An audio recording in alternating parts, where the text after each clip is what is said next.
In a crowded animal shelter full of barking and wagging tails, one old black and gray dog sat silently in the far corner, watching the world pass him by. Day after day, families came and went, smiling, laughing, choosing younger, happier dogs, while he remained unseen behind the bars of his kennel. His name was Max, and though his eyes were soft and kind, they carried the quiet sadness of being forgotten too many times. "He's gentle but he's old," the staff would say, and that was enough for people to move on. His food bowl stayed full, his cage clean, but what he longed for wasn't comfort, it was connection. His tail hardly wagged anymore. He had learned not to hope. But one afternoon, a man named David walked in, not searching for excitement or beauty, but for peace. As he moved past the noisy cages, his eyes met Max's, and something in those tired brown eyes made him stop. He knelt down and noticed the small, scratched tag hanging from Max's faded blue collar. The letters were barely visible, but when David leaned closer and read the words engraved on it, his expression changed completely. In that instant, the shelter seemed to fall silent. What was written on that tag wasn't just a name. It was a connection to a past that neither man nor dog could have expected. That tiny piece of metal carried a story of loss, love, and loyalty so deep that when David stood back up, everyone in the shelter could tell. The dog no one wanted had just been found by the one person who truly needed him. Something about that look stopped David in his tracks. He knelt in front of the kennel, the noise of the shelter fading into silence around them.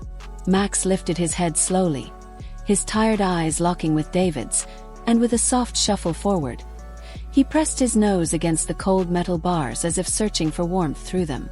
David's chest tightened. He reached out instinctively, his fingers brushing the rusted steel. "Hey, buddy," he whispered, his voice breaking with unexpected tenderness. "Why is no one choosing you?"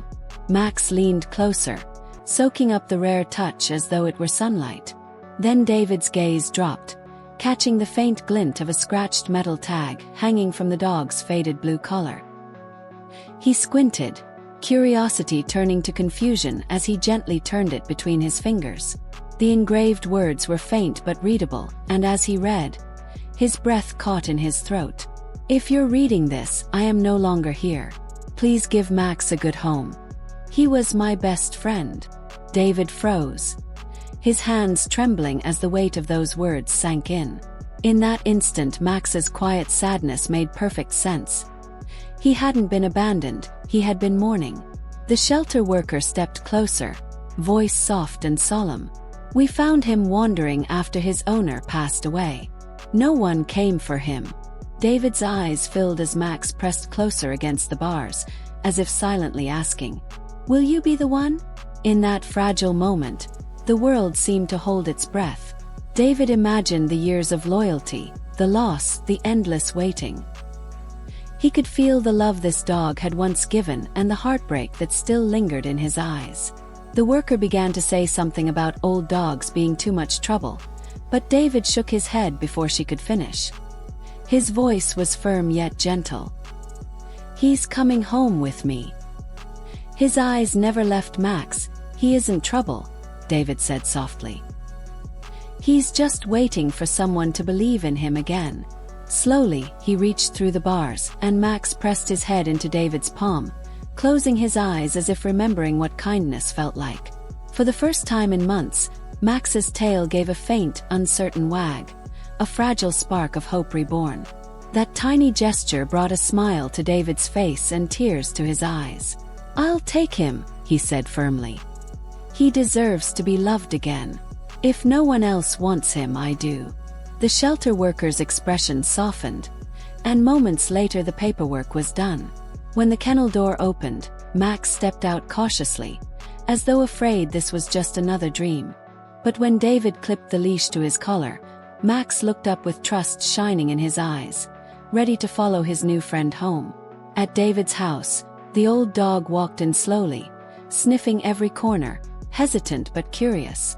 A soft blanket waited near the fireplace, and a bowl of food sat beside it. Max paused for a moment, then began to eat, tail wagging a little stronger this time. Over the next few days, something beautiful happened.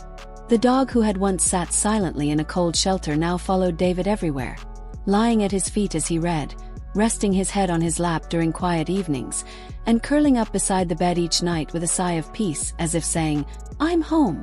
Neighbors began to notice the transformation. "That dog looks happy again," one said. David smiled and replied, "He's not just a dog. He's family." One evening, David sat by the fire, holding Max's worn tag in his hand. His voice was barely above a whisper. "Don't worry," he said gently. "Your first owner's wish came true. You're loved, and you're home." Max lifted his head, eyes bright with warmth, and wagged his tail as if he understood every word. Sometimes the ones everyone rejects are the ones who end up giving us the greatest kind of love, the kind that heals both hearts.